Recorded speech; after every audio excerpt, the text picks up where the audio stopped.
శాసనము తిరుగులేనిదని జలధి బోధ చేసే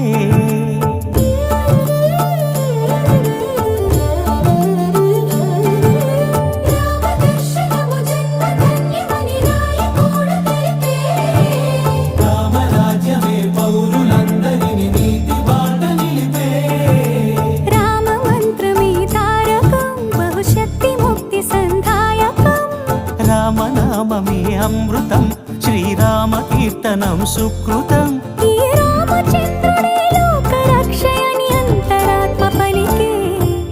జగదానందకారక జయ జానకి ప్రాణనాయక శుభ స్వాగతం ప్రియ పరిపాలక